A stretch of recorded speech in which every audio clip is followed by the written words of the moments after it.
Hello, hello. Hello, everyone. Please take a seat, and we're about to start. Take the front seats, otherwise Stephane's going to look like he's speaking to an empty room.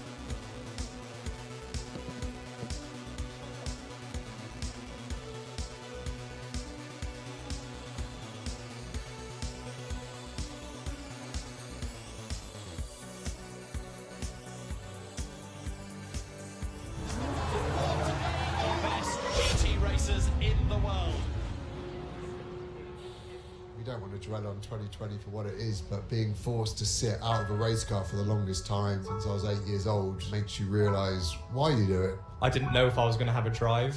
Quite a strange time. Not doing the thing that I love was quite hard mentally. I think what this year taught everyone is appreciation for what we do.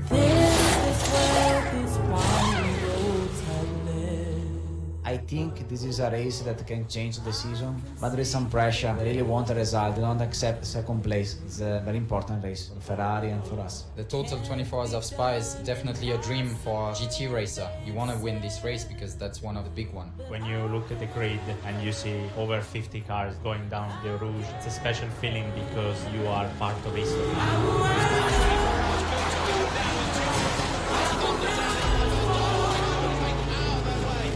Confident. The Spa is always unpredictable. Can't be overconfident. I know what I'm capable of doing, but it's not exact science. Plenty can go wrong. The emotions starting to come. You can win the race in a split second and you can lose the race in a split second. Contact. The race kind of chooses you. As prepared as you can be, at the end of the day you need the racing gods on your side.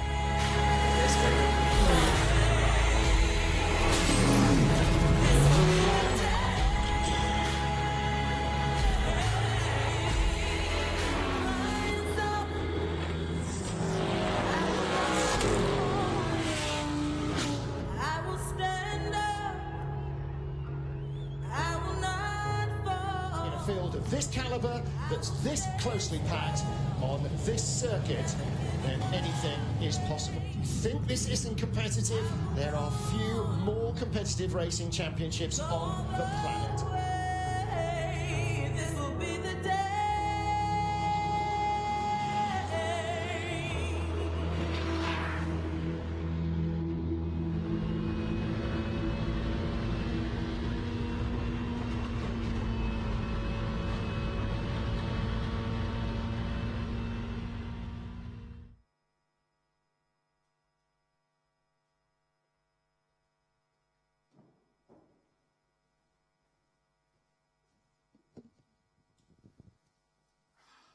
Ladies and gentlemen, welcome to the 2020 Total 24 Hours of Spa and to the annual SRO press conference. This is the 20th running of the Total 24 Hours of Spa with GT cars, and definitely we would have liked to have fans, we would have liked to have guests, to celebrate this anniversary, but unfortunately it has not been the case. But I think we can all be happy that this event is taking place. It's been very challenging and we've been very worried up to just a couple of days ahead of the events. So we're all very happy to be here. It's been for SRO, and I'm sure for many of you, a very tough year from the 12 championship and series we should have organized. We came down to 9. We lost entirely the championship in Asia. We couldn't operate in an environment when you cannot cross borders. We also had to cancel the sports club because when we rescheduled our event, we needed track time with less events and to put the same number of races in less events. And in America, we concentrated our 2 touring car series into only 1. Our standalone event went from 3 to 0. No GT World Cup in Macau for us. No FIA Motorsport Games in Marseille. And no Vendôme 80, our Total Look Rally. We operated, therefore, on 4 continents instead of 5. And in 12 countries instead of 24s. But every crisis creates opportunities, and it was definitely a great opportunity for esports. And we went up from the 5 esport events we organized last year to 25 this year.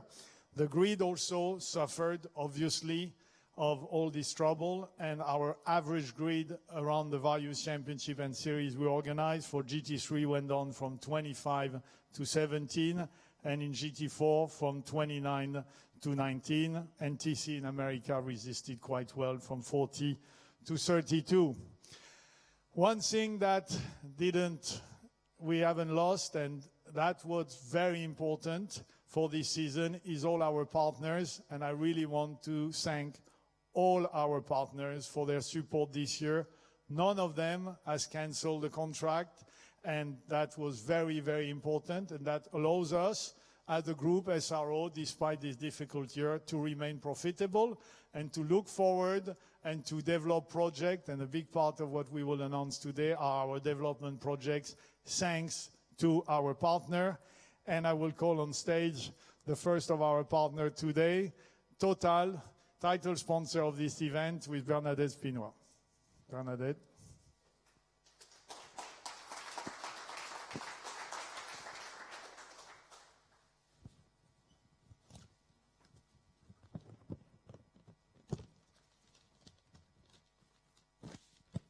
Thank you, Stephane.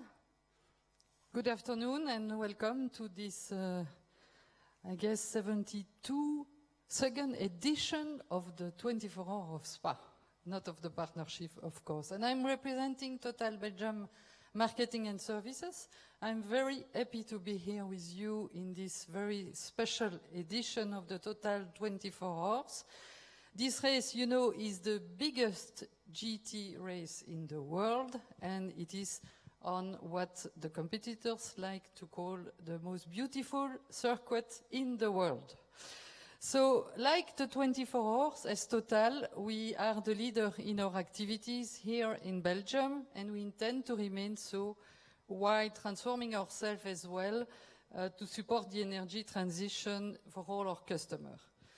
These 24 hours have always been an opportunity to reach the general public and to meet our customers and partners on this legendary circuit. During a normal edition, we invite around 20,000 people for this event.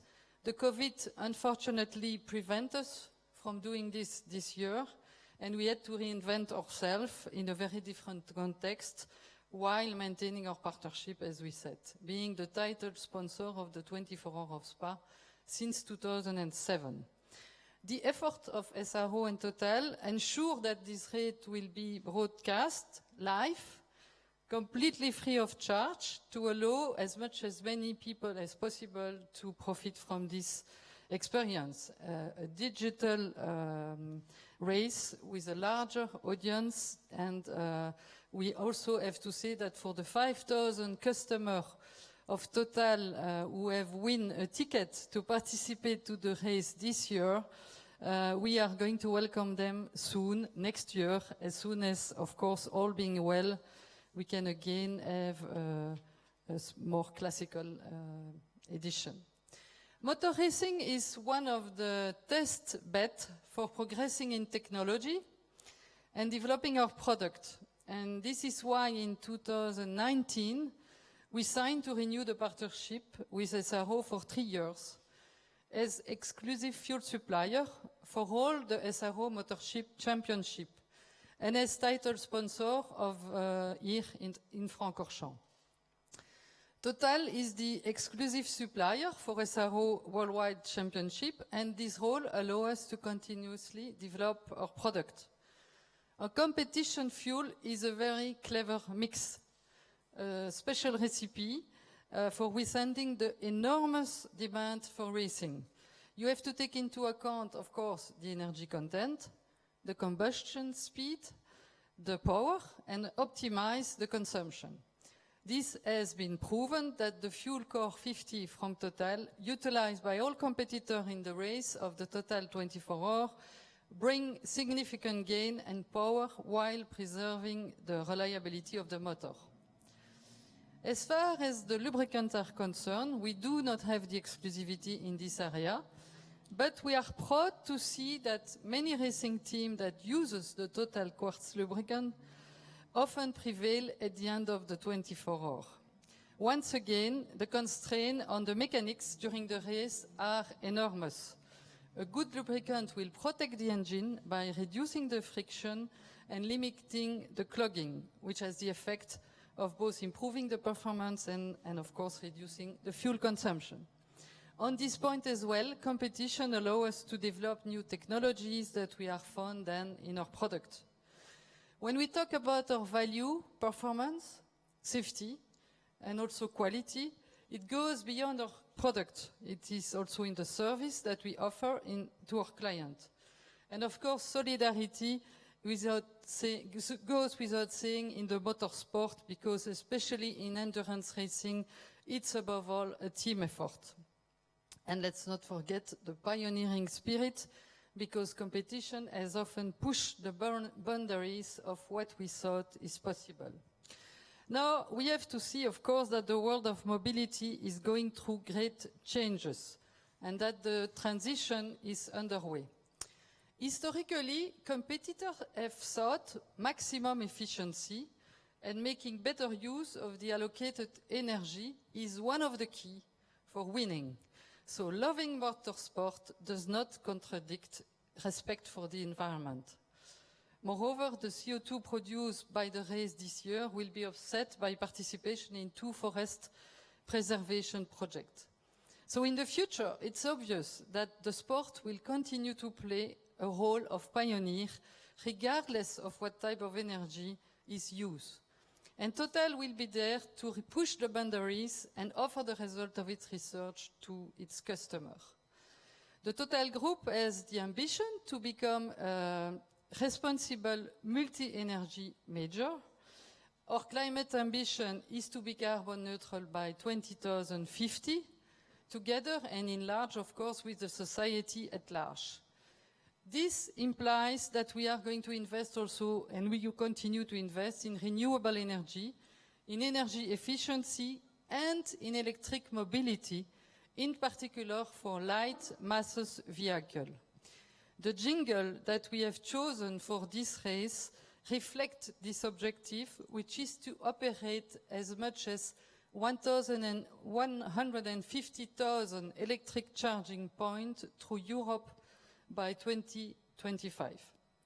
In Belgium as well, this ambition is progressively concretized.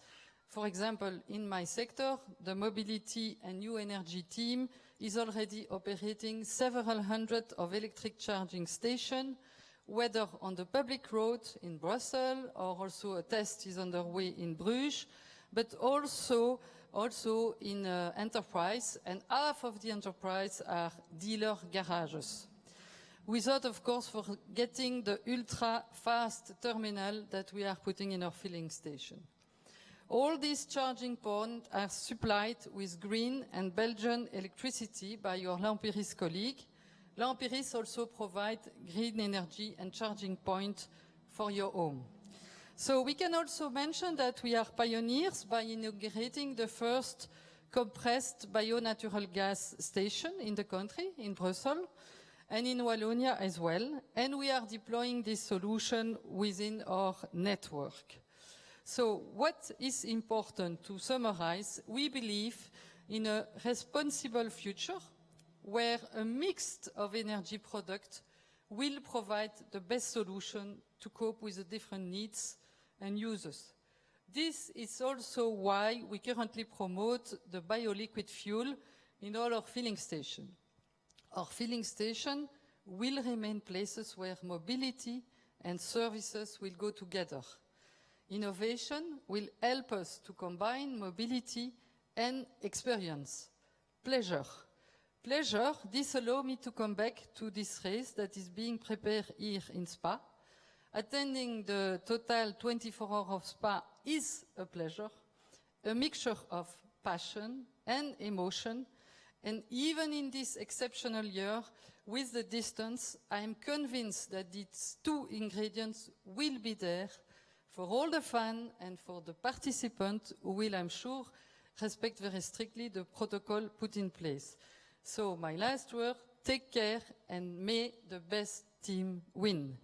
I now leave the floor again to Stephane Ratel, the big boss of SRO. Thank you.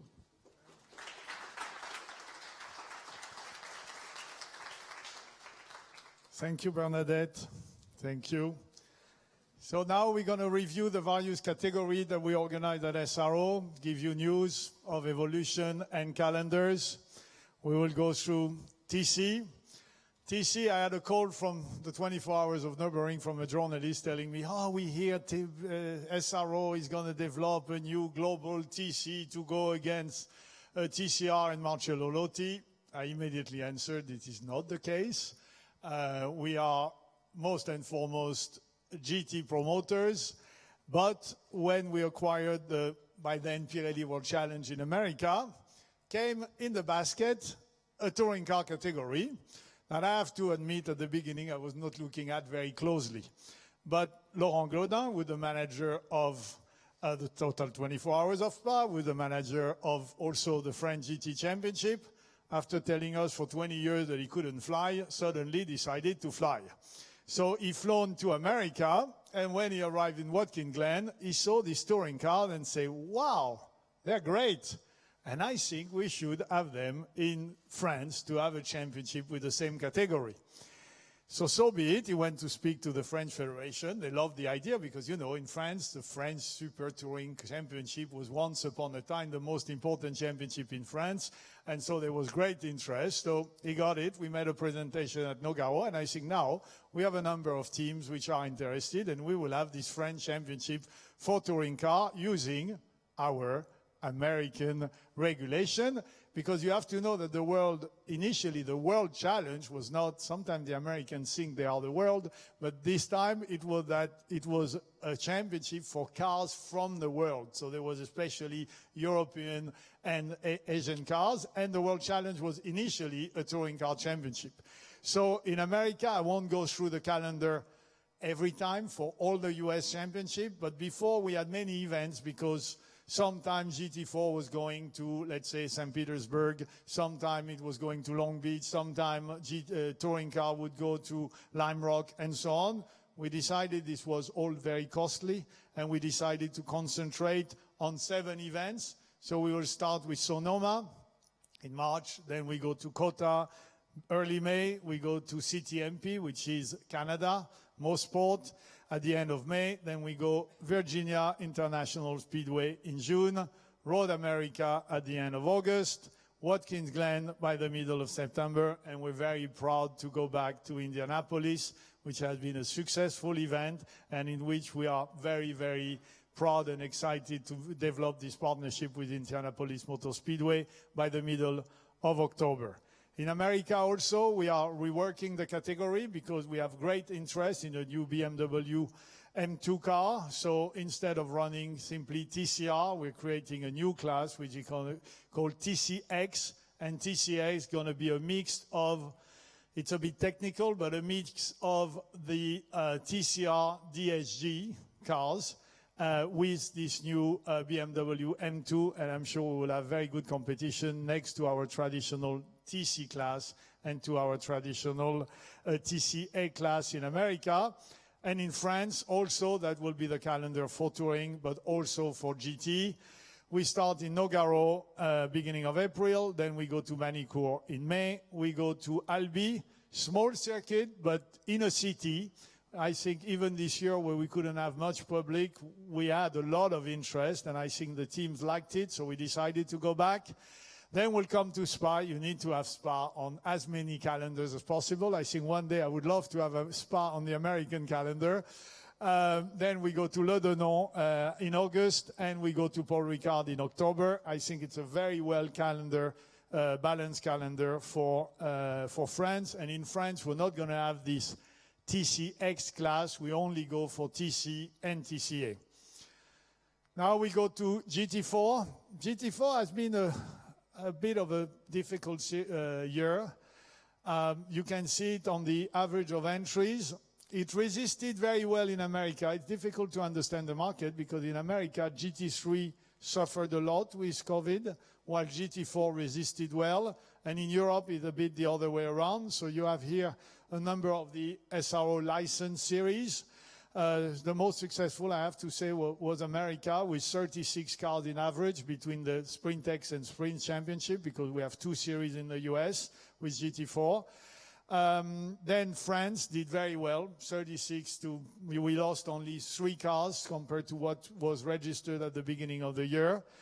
Europe was difficult.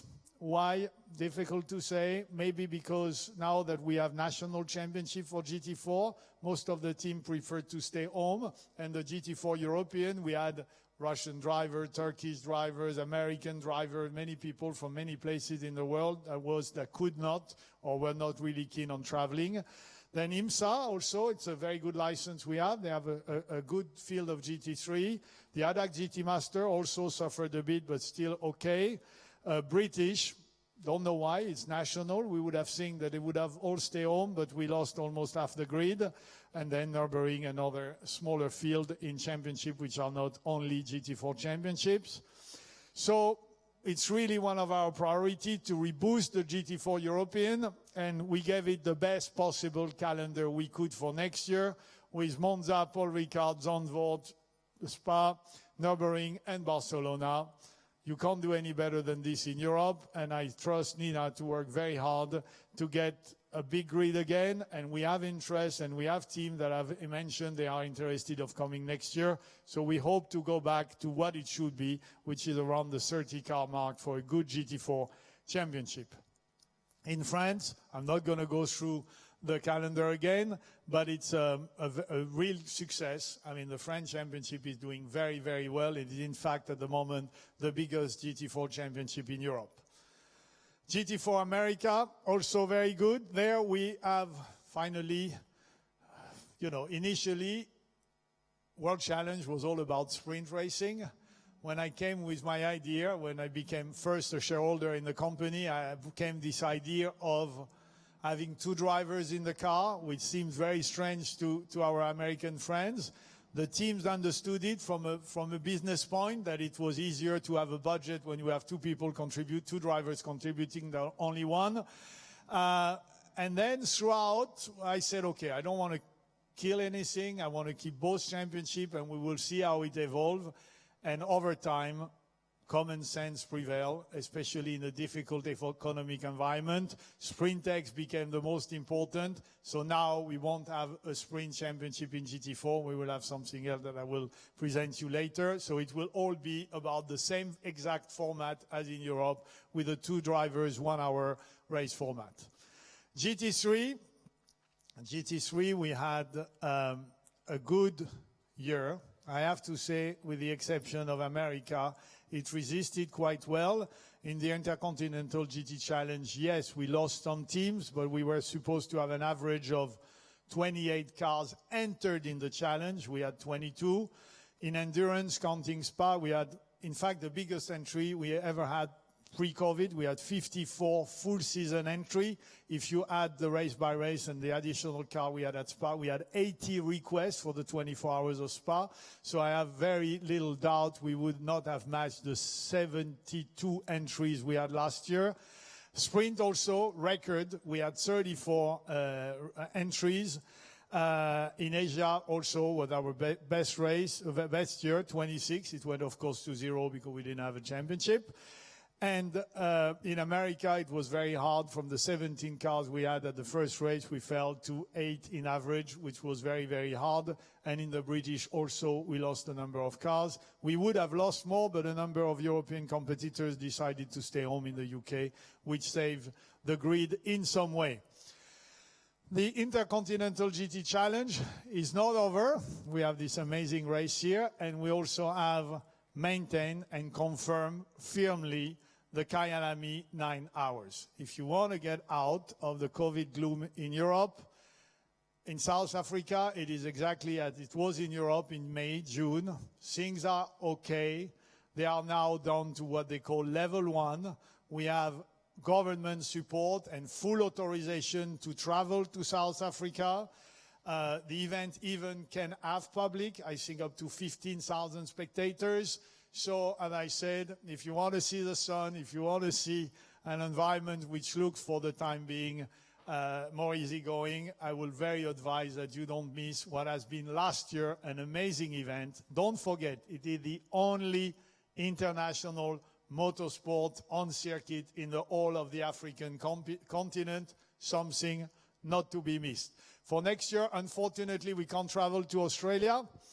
It's very doubtful we'll be able to travel even in January, so we can't do the Bathurst 12 hours, so we will start with a total 24 hours of Spa. Then we go to the Suzuka 10 hours, the Indianapolis 8 hours, and the Kyalami 9 hours. We haven't put the date for Kyalami because I haven't discussed with the promoter there, but it will definitely be confirmed. And we simply love the Intercontinental GT. One option was that we thought maybe we put Bathurst 2022 in the 2021 calendar. I thought about it, I discussed it with the manufacturers. They were not everybody the same view, but we think it's better. I didn't like it with WEC when they went to these summers, winter calendars. So I don't think it's the right thing to do, and I would prefer to keep it traditional. We start at the beginning of the year, and we have the trophy at the end of the year for the SRO and the manufacturers' parties. World Challenge, powered by AWS, with the support of Crowdstrike. This has been the big news. You know that we lost an important partner that has been supporting us fantastically for 10 years, and we really wanted to find another one, and I'm very proud we found and we linked with a very important partner with the Amazon Web Services, which is not simply the web service of the Amazon company, but which provide about half of the world web. It's just a gigantic company, and I would like CJ Moses to join us. Thank you, CJ. You have your mic.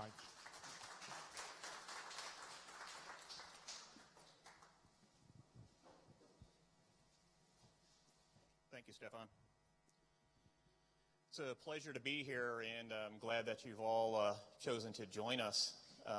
It's been kind of a whirlwind this year with COVID, but I'd like to start off with Stephane's done a good job to explain that AWS is, a good part of the internet.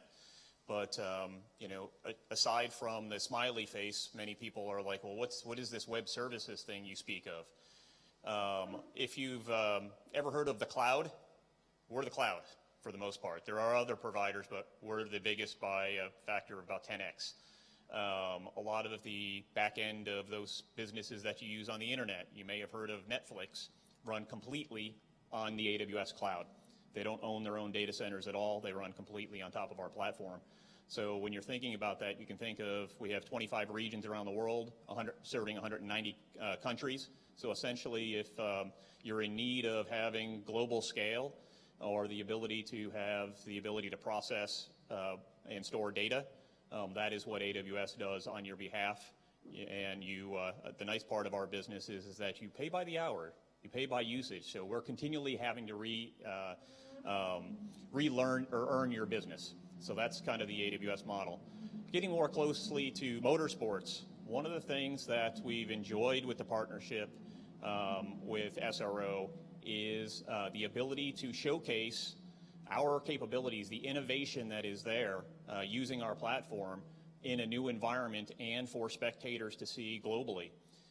We started out this year just a little bit. COVID slowed us down just slightly, but what we've actually been able to do is working with the SRO team to introduce Race Vision powered by AWS, essentially being able to pull data from the cars, from the timing systems and otherwise, and start to add value to the viewers of our broadcasts and our streams. And what you'll actually see going forward into the future is that it's taking a step up using a lot of the machine learning and artificial intelligence in order to do predictive analysis and provide that to the viewers. So one of the things that always drives me crazy when I'm watching TV is I don't get lap times and I don't get all of the second screen data that I need in order to really understand the racing. We want to be able to bring that down into graphics that normal race viewers can actually see and use in order to better understand the racing that's before them. Especially when you get into multi-class racing, you want to be able to tell who's leading, and even better, as we get into the endurance races, 24 hours, it's always be nice to be able to have quick ways to be able to understand who is leading based upon not only who's out front right now, but how many pit stops have they done? Have they done their pit stop yet? Pulling all that data and providing that in a condensed, concise manner. So the partnership that we share with SRO has been a good one for us to be able to showcase the innovation that can happen on the AWS platform, as well as be able to enjoy motorsports ourselves. I've been lucky enough to I ran this year in the TCR America class. I'm looking forward to joining the GT ranks next year.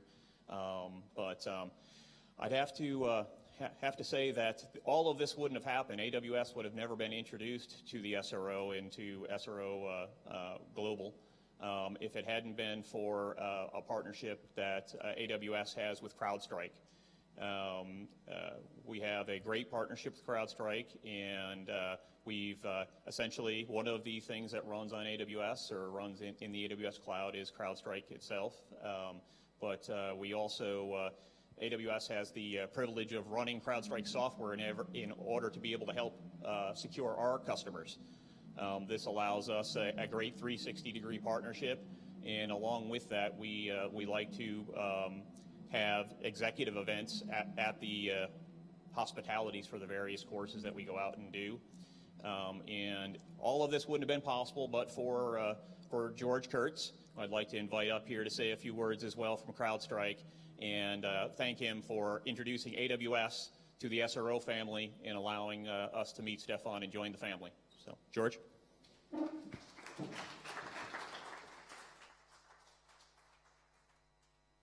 All right. Well, thanks, CJ, and thank you, Stephane. Thanks for the invite over here, and it's just a pleasure to be working with SRO and the organization.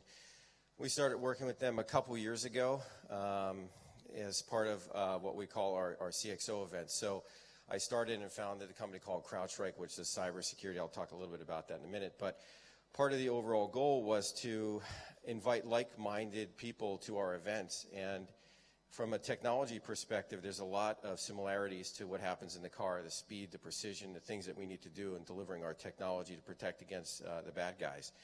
And we created this roundtable concept with SRO where we can invite our best customers in, and we can basically immerse them in not only our technology, and we partnered with AWS, but also cars and racing. And it's amazing to see when people actually have no idea. You know, they kind of watch racing from the outside, but we have so many folks that have never been to a race that leave hugging us saying, hey, this is the best race ever, and they follow us and things of that nature. So it's been a great partnership. And I think when you look at these cars today, I mean, they're rolling computers, right, with an analog input, which is the driver. And a lot of what we're doing is protecting the data for SRO and many companies, including AWS. But I think that's really the future of the simulations and you know, how much more continues to be done on the computer in the future and what that means from a racing perspective. AI will become a big part of racing and simulating what happens and understanding strategy. And you know, we want to be in the forefront of securing that. So in essence, what does Crowdstrike do?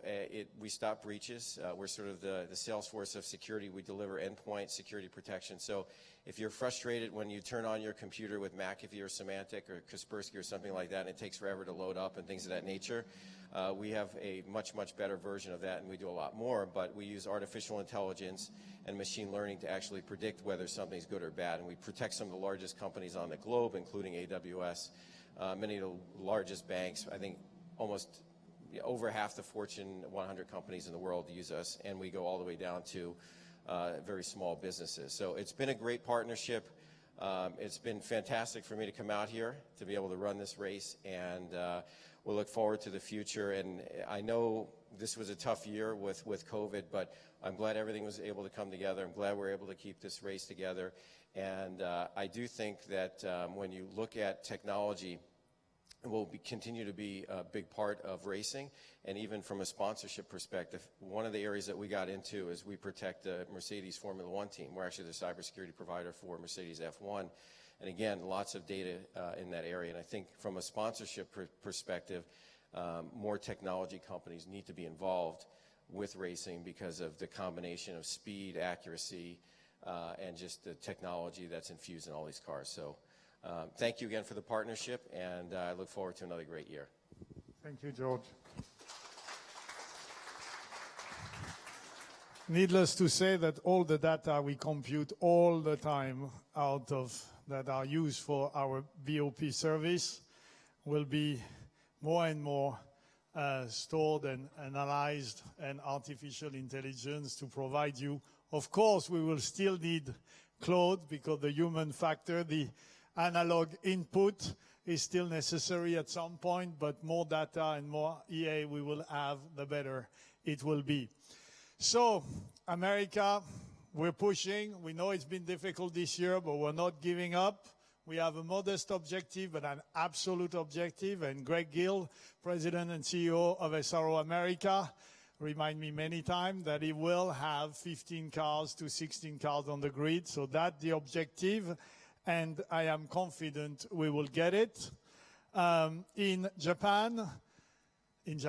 Asia, I mean, it's been complicated, as you know, but we want to be cautious, and I'm pleased to say today to announce that we have decided to start the season late, because it would be terrible that we announce a calendar again and that we can't operate. The difference between Asia and Europe, in Europe it's difficult. We get PCR tests up our nose many, many times and almost every week now, but somehow we can make it. Even America, Homeland Security, special authorization. I've been able to go to Indianapolis and come back. We have K-Pax here, we have CJ, we have George, we have American. It's possible. In Asia, it's simply impossible. You can't go, you can't pass borders, so we want to be cautious. The closest we can get from the Olympic Games, it will be, the better it will be. So we will be starting in Sepang on the 19th, 20th of June. That's the date I want to announce. But if things go well, we will have what we call a warm-up race. We will have an event, not counting in the championship, because maybe some of our clients will be, you know, impatient to go back since they haven't had a season for this year. And then we will go on with either to Buriram or Autopolis in Japan, then to Motegi in July, to Suzuka in August, to Shanghai in September, and then we are working on a second event in China in October. All of this will be confirmed with a final date very soon. In Europe, the calendar is almost finalized. We will start with the official test day at Ricard on the 11-12 March. Then we go to Monza in April. We go to Brands Hatch the first weekend of May. We go to Manicourt the weekend after. I know it's a back-to-back. We don't like back-to-backs, and we should have been on the 15th of May, but we have this essential partnership with the ADAC, which has allowed these two championships that some people can believe are in competition, but are not in competition. They work very well together, and we worked our calendars not to clash, so we had to make a, we said, okay, you can have the 15th of May, so we have these two back-to-back to help the ADAC with their own calendar. Then we will go to Paul Ricard for the 6-hour race at the end of May. Then we go to Zandvoort in June. Then we have, after Zandvoort, the official test day here at Spa. Then we go to Misano, beginning of July. We go to the total 24 hours of Spa on the traditional last weekend of July. And we go to the Nürburgring on the first weekend of September. And then there is one event we still need to confirm by the middle of September. This will be, we have a number of opportunities, and we will choose one, and we will let you know very soon what this last event is. And we will finish with another endurance race at Barcelona. The Intelligent Money British GT Championship, and we were very glad to have a new partner in the UK for this championship, We will start at Oulton Park, beginning of April, Snetterton, end of April, Brands Hatch in May, Silverstone 500, the 3-hour race in June, Donington Park by the middle of July, Spa late July, and Donington Park. The date of Donington depends on the date of GT World Challenge, because we're working on 2 dates, because of course we don't have any clashes between World Challenge and the British GT Championship. Our media footprint, and I will go quickly there, but it's part of the presentation you will all receive. But all I can tell you is we are making progress. We're growing, and we're even growing fast. During the confinement, we really had a lot of views, and even on eSport, it's been successful. It's nice to see that our top market, all social media together, is USA, UK, Germany, France, and Japan. These numbers, as you will see, stop on the 22nd of October. It doesn't include the total 24 hours of Spa, which is the biggest contributor we have in views. And this year, all the many spectators, the 60,000 people we have here, are not going to be here. So they're going to watch it. I hope many of them are going to follow the race. So we should have very, very good numbers for that race, not only in Belgium, but worldwide. These are all the numbers you will have the opportunity to look through.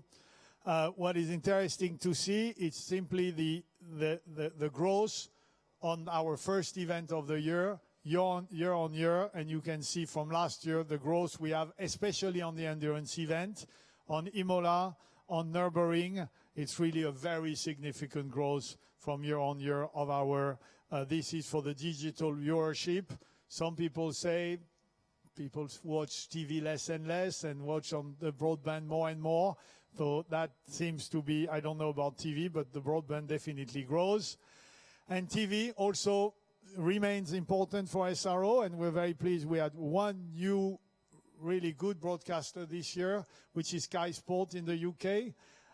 You all know Sky Sport, and it's a very important sport channel in Britain, and they have broadcasted most of our races, some of them live, and they broadcast most of the total 24 hours of Spa live this weekend, already the qualif yesterday, so we're very pleased about that.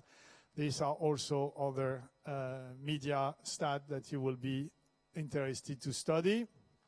And the Facebook like, that allows, it is something very easy, you can see it by yourself. Facebook is the easiest data because it's completely open, so you can measure the data from various championships and series, and you see that World Challenge, GT World Challenge, powered by AWS, is quite well placed.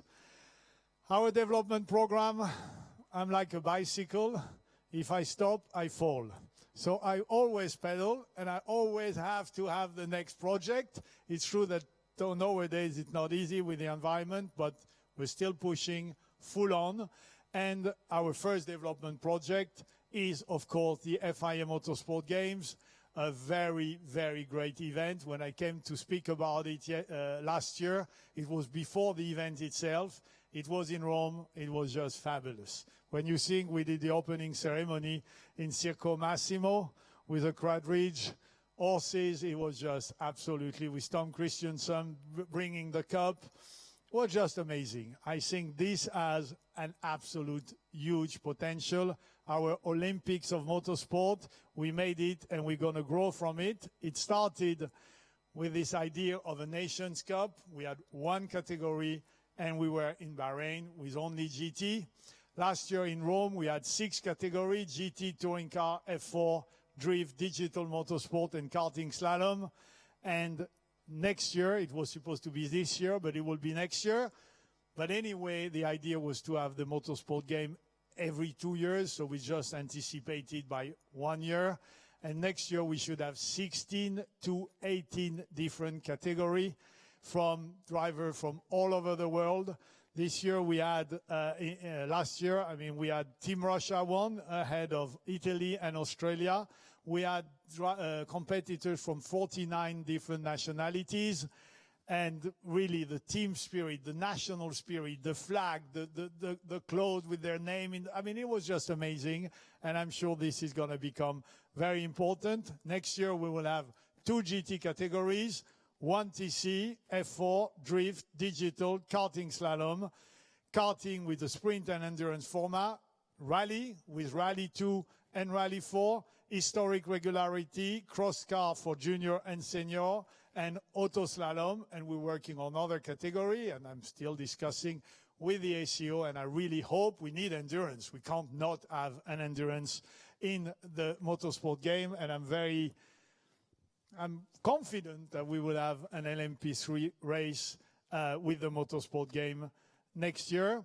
The opening ceremony is to be in Marseille.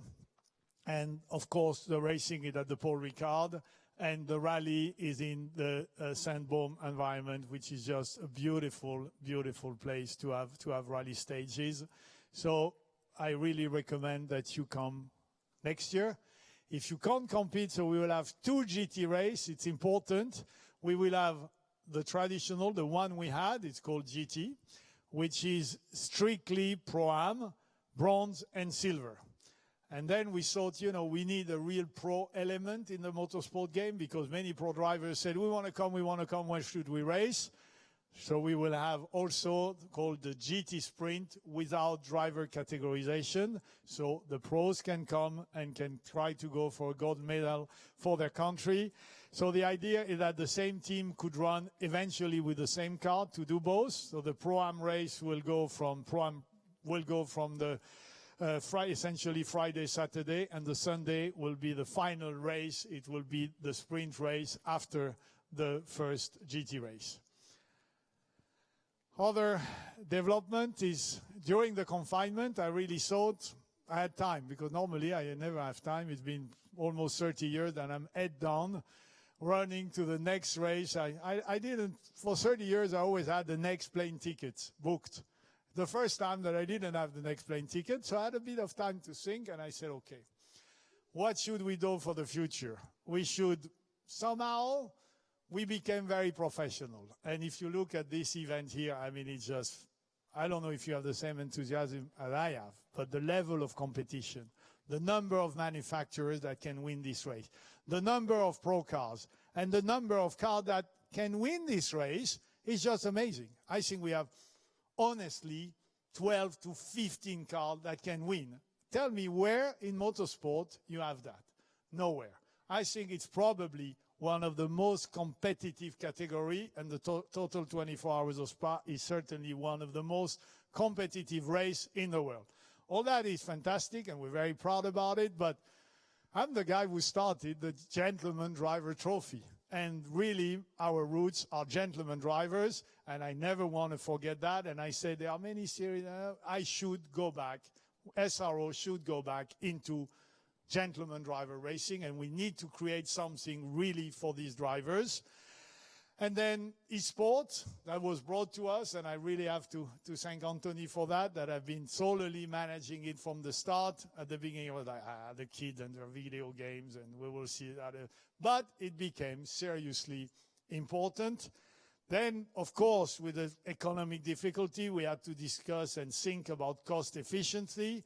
And then, of course, sustainability, as Bernadette said, it's something which is a priority for everyone in the world, and we really need to look at it, and we need to have a clear strategy when it comes to sustainability. So the fun, it's our Total Look Rally. We start from the Place Vendôme in Paris. This one is on the 80s. Then we will develop one for the 90s. It's all about the complete look, the car, the music, the hairstyle, the clothes.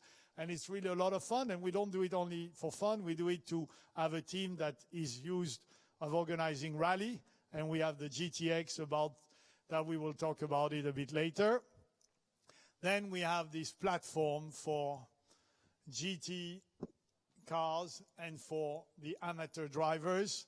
We want to have a platform for GT3, a platform for GT2. You remember last year I came to present you the GT2 project. I'm happy to say it was a bit slower than expected, but it's becoming reality. And you have here two beautiful GT2, the Audi and the Porsche, and you have a GT2 concept, which I'm confident will become reality thanks to our friend Hans Reiter. And in his presentation, I said, Hans Reiter helped me in the last 20 years launch GT1 with the Murcielago GT1, launch GT3, he's a founder of GT3 with a Gallardo, launch GT4, it was very important with a KTM in GT4, so thank you Hans to help us again launching a new category with GT2, and then we have this dream of getting all these incredible cars together on track, and I think really next year we're going to make it, and it's what we call the Gt1 Sports Club. So the idea was basically, we're not going to go to the detail, but it's to give the amateur driver the exact same level of service that this Pro Championship, that World Challenge powered by AWS. So you have top hospitality, you have the garages, you have the technical control, you have the data loggers, you've got the TV production, the graphics, you have all the social media of SRO. So even if you're an AM, you get exactly the same thing as if you are a top pro factory supported race in World Challenge. Basically, it's an equation of budget, pleasure, and availability. The idea is as less time as possible on the track, meaning in the event, and much time as possible in the car.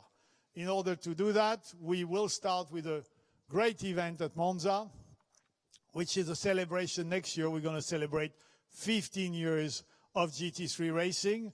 This category that I wouldn't say modestly, because it was an FIA European Championship from the start, that we started in 2006, that has conquered the world in so many different championships and series. So for that, we want to do a big event in Monza, where we want to bring everything together, and we want to start with a race of the first generation of GT3. Maybe you forgot the way they were looking like, but the Alpina against the Morgan, that was quite something, and of course all the other cars. You can see the number of cars, the Ascari, I don't know if you remember the Ascari, but it was quite something from the beginning, and we have the objective to bring back this car together. And for the owners that don't have a license, they will even be track time so they can enjoy their car.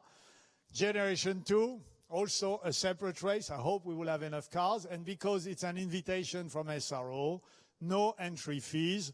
I trust our dear friend from the manufacturers to invite their client, because they know who the owners of these cars are. So we can have a paddock full of GT3. It's going to be amazing. And then I'm very proud to announce our new series, which is, we really saw a lot what we need to do for GT3 AMs, because have you seen here, we have 3 cars in the AM class. I mean, this thing, once upon a time, we had 15. So where are they all gone? We can't lose them. It's impossible. We need to create something for them. So we made a kind of a survey. I talked to our teams that run typically amateur drivers, and I say, what would your guys like? And the answer that came back is they like endurance because they like to drive, and many of them remember the beginning of the Blancpain GT series when it was a lot more amateurs. So we said, okay, there is one format which worked very well. It's our Silverstone 500. It's a 3-hour race, only 2 drivers, because many said, it's difficult to have 3 guys that really get along together, and at the end only 2 really pay, and the third one is more invited. So let's do 2 drivers, 3 hours, 3 pit stop. They all have 2 stints of 45 minutes, and we created, I believe, a very good calendar.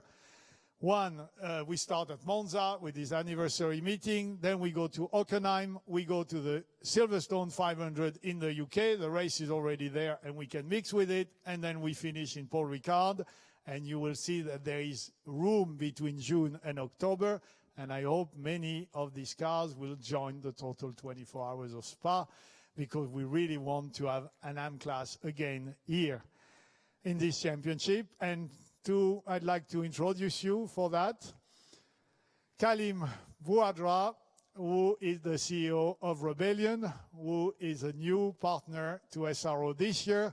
I'm sure you know Rebellion from Le Mans, They've been running LMP1 for a long number of years. They're also now very present in the Dakar. And you know, it's a picture of my watch. It's quite nice. And Kalim, please come and tell us about our partnership.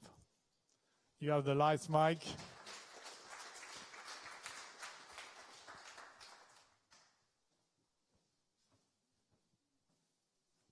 Hi. Hi, everybody. Thank you, Stephane.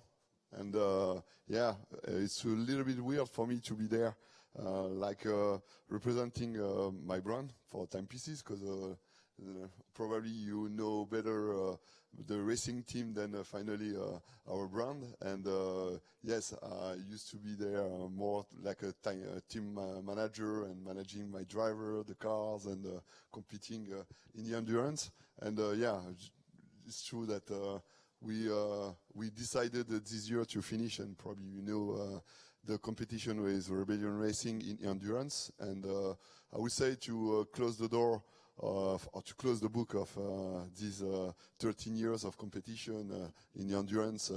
We did quite well for 2020, and we won the Le Mans Virtual. So what is the first time that they decided this formula, and very proud to win to won this new cup, and also to finish second a few weeks ago in our best let's say rank since 13 years. So yeah, we are very proud to stop now this book and to start a new one. Second of the 24 hours of Le Mans. Yeah, 24. Voilà. Yeah, Overall, yeah, not yet about the Spa, but probably later.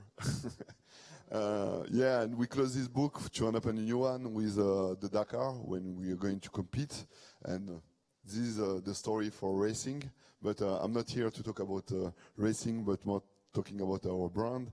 Because for the people who knew, we start to be very involved in the racing, and to bring our DNA and our knowledge with the material, with the mechanics in our timepieces. And it's true that we are looking for a long time the competition that you do, guys, with the SRO and the GT World Challenge was for us a successful work that Stephane, you did since these many years. And it's also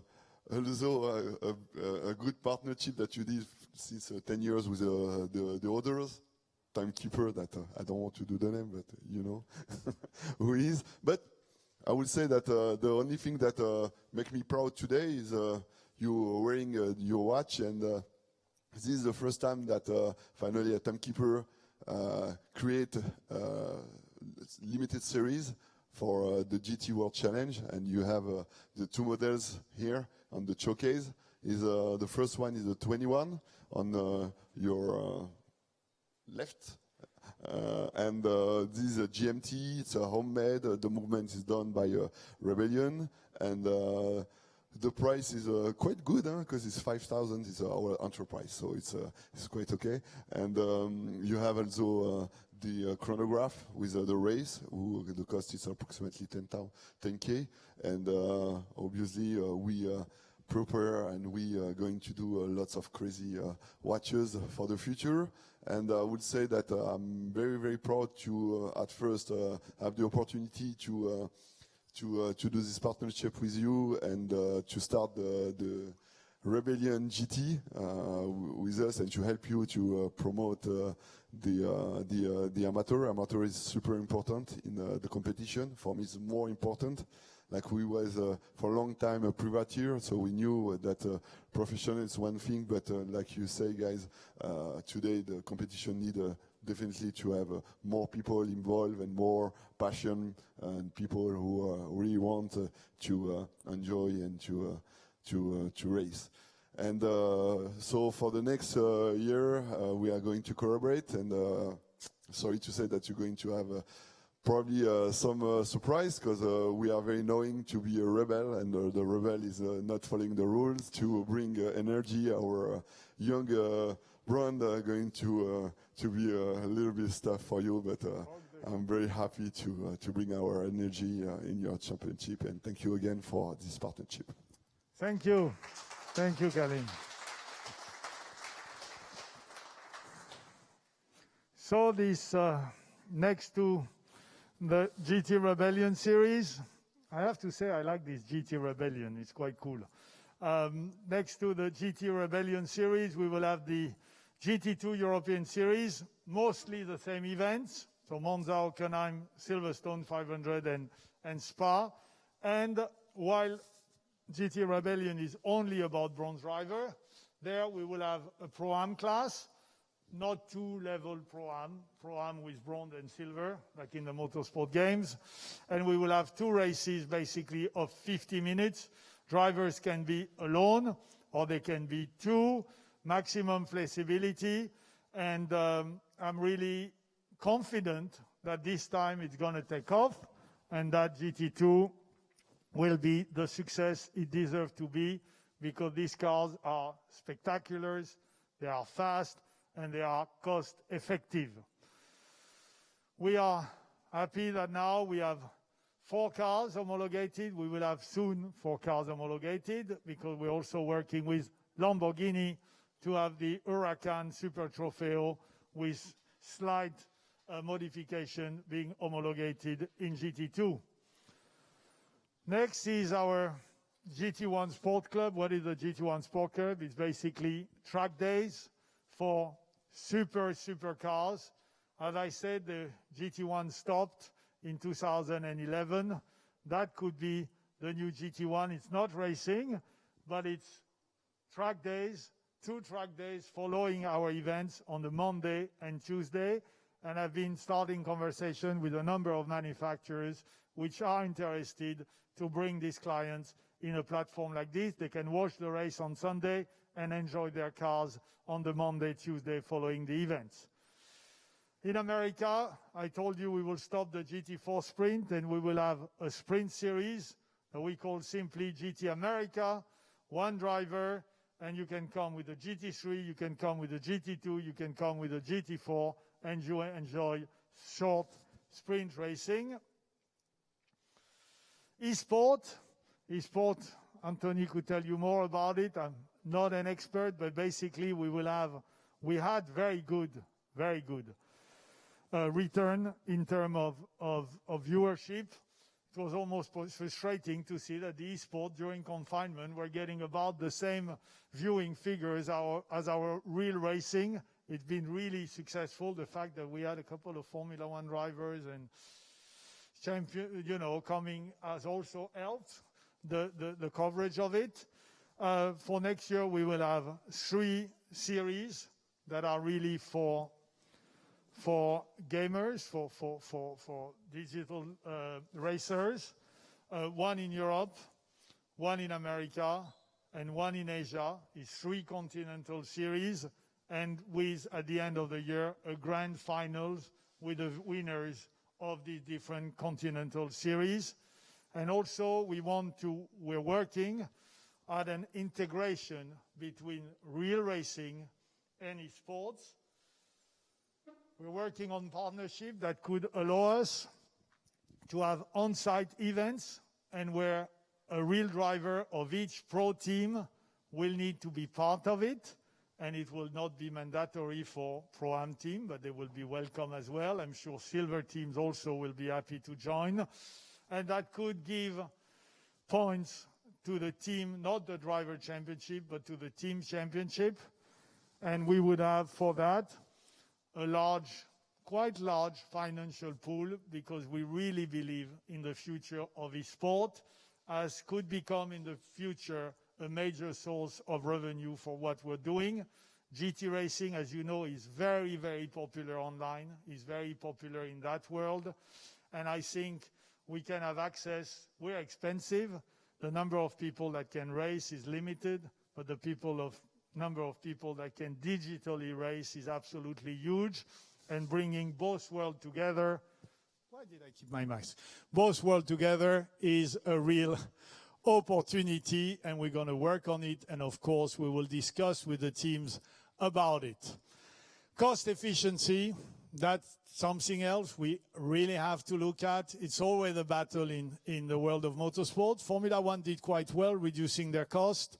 The cost efficiency, this is a study we made, very detailed study, because we know the cost of running cars, but the cost of what we are basically as SRO, what the cost of tires plus fuel plus entry plus equipment that you need to run our championship, minus the entry, the prize money that we give to the teams. And we made this study over 6 years, and as you can see, it's been remarkably flat. So it's not really from the events organization that the cost of GT3 has gone up. It's not really from the manufacturer side, because the cars that are most represented have been quite stable in price, and they've been even more reliable than before. It's really by the level of competition, the test you need to do, the level of the engineer, that GT3 racing has got more expensive. But I think it was important to look at it. And we've had, during the lockdown, we had a conference call, video call with most of the team, even I think almost all the teams. And we discussed a number of areas where we could really limit cost. There need to be a will to do it. You know how difficult it is when you put teams together, that really to have them agree, or a vast majority agreeing on something.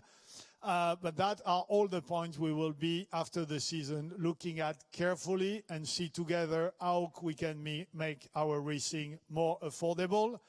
The speed stop, we went again for the competition pit stop this year.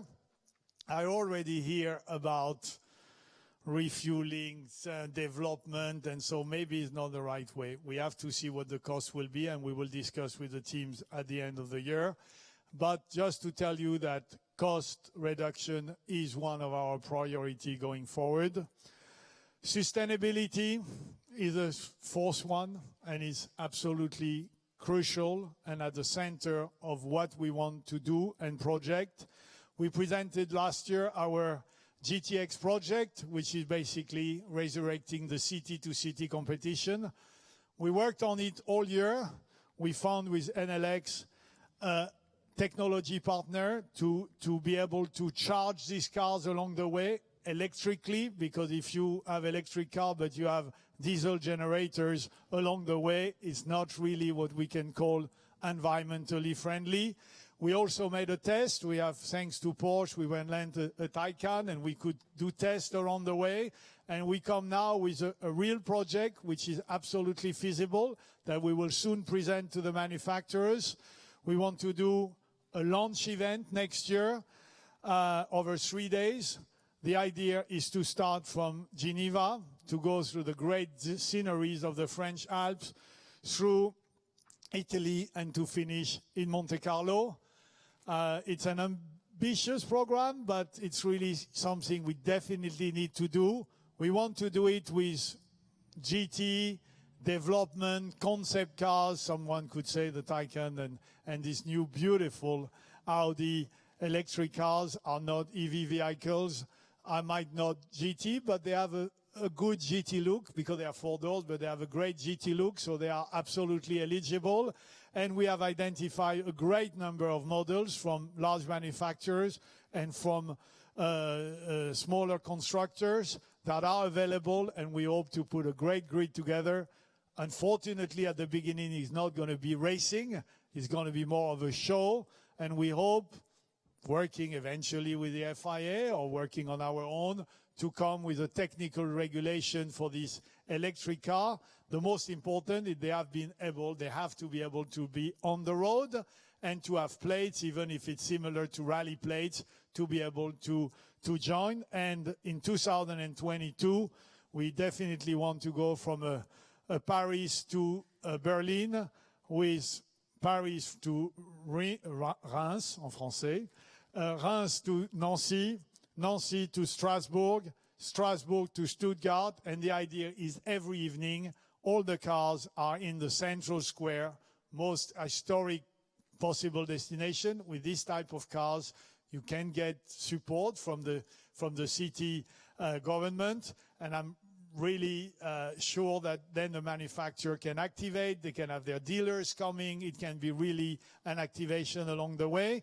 Then from Stuttgart to Nuremberg, from Nuremberg to Prague, from Prague to Dresden, and from Dresden to Berlin.